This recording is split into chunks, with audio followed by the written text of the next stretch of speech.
Me again. So I'm just you might want to get a pen and paper. We're just gonna go through the different types of leadership styles. So you've got coaching leadership, where the coach or the style is when it recognises strengths and weaknesses within the individuals, and then you're then able to improve people because you recognise those styles. Then you have like a visionary leadership, where inspires a team by innovating, developing a vision. That might be writing it on the board, it might be speaking about it, but getting stuff out of people to sort of get the vision so everyone gets on board, so you get the best result possible. What's sometimes called as a servant leadership is a management style where you're putting the team's needs first.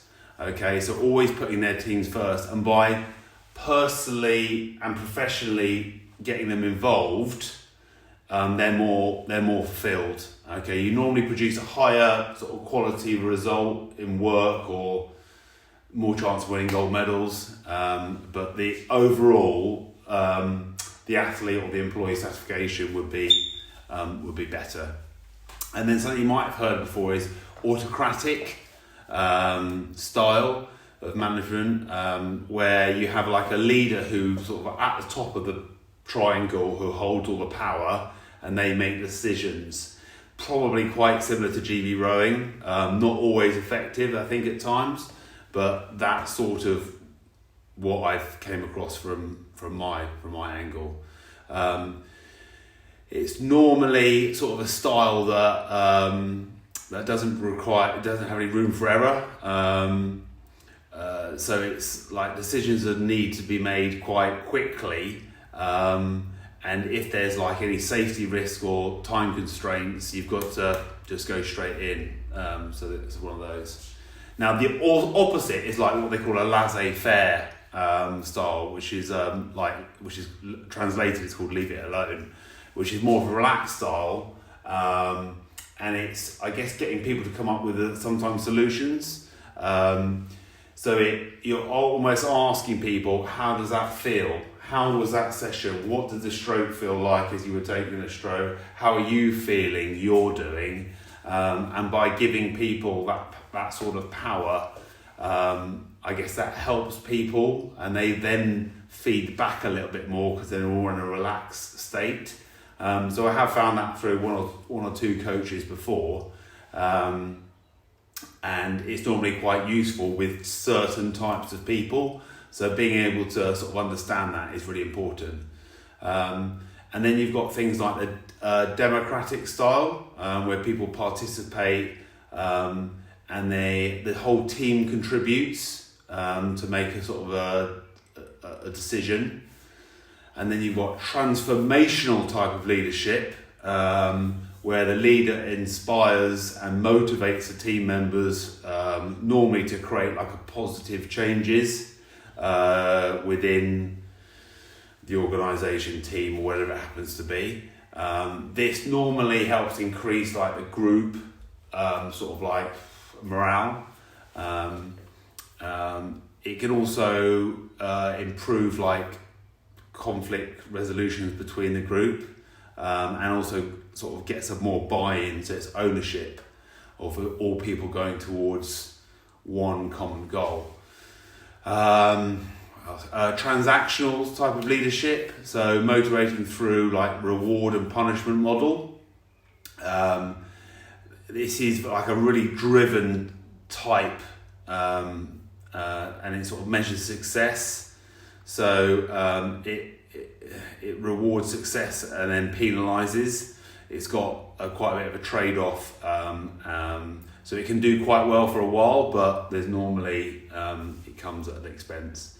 And then you have the bureaucratic, where you expect a team to follow, have a hierarchy, fixed duties. I do this, and it's got a detailed sort of outline of tasks.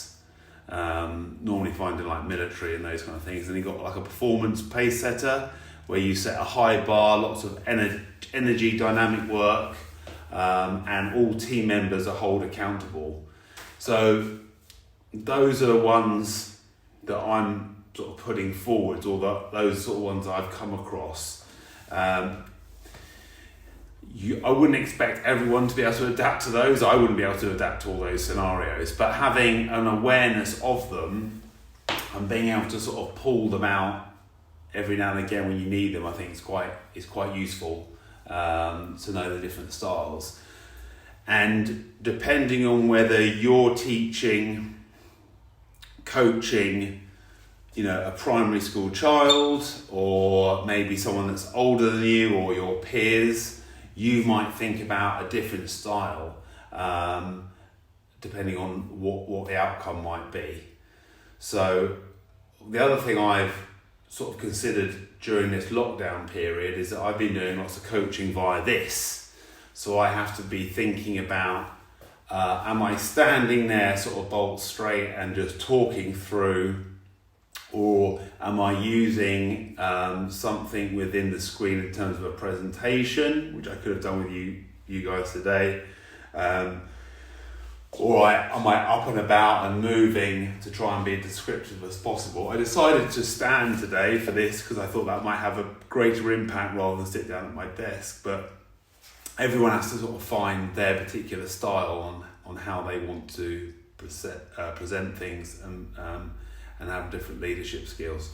One thing I would say is that if I had taken on a bit more responsibilities when I was younger or was at school and tried different types of coaching, you then have the ability to make mistakes but also improve for when you get older. So I think having a go at some different styles and think, okay, I'm going to do it like this because I think that will suit this particular scenario in a sports hall with young primary school kids might be quite a good idea.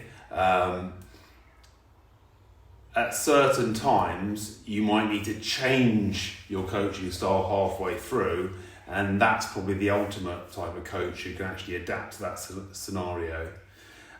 I just had a thought that one of the Baroness Sue Campbell, who was really the sort of CEO of the U Sport Trust for many, many years, has done amazing things for the charity.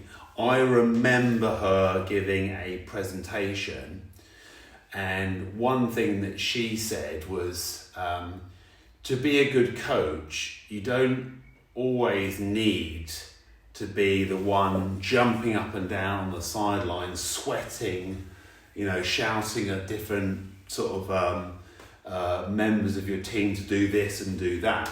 The best coaches probably are the ones that can, and we've all seen this, you see the football sort of managers, coaches on the sidelines, and they're, effing and jeffing whatever they're happy to pretend, doing at the time.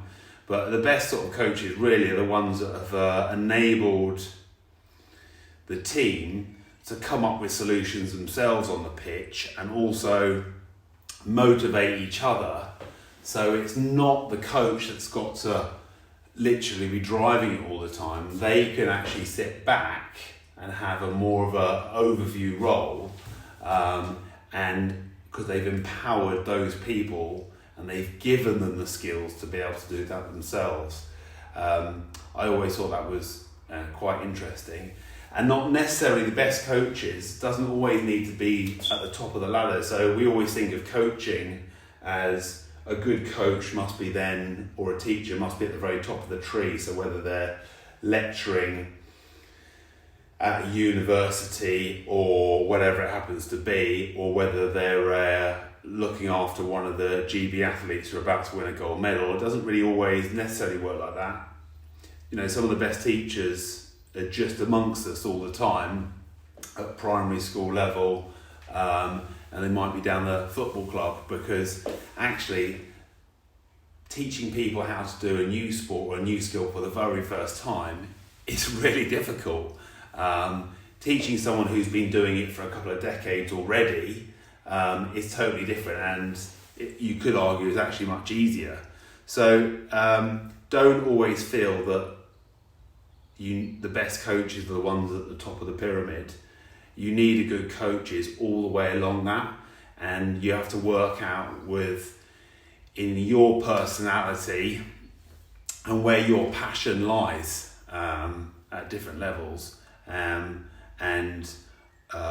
actually enjoy, people automatically think that I would enjoy personal training, or people who are an elite level athletes who are about to go to international performance. But actually, I enjoy training lots of people of all different levels, whether rehabbing from an injury, whether they're in their 80s or anything like that, because I get a buzz about just seeing improvement, and that's what gives me a buzz. So that's just something for you to have a little think about. I hope that's helped a little bit. And I've got another little video coming for you as well, so stay tuned for that soon. See you later.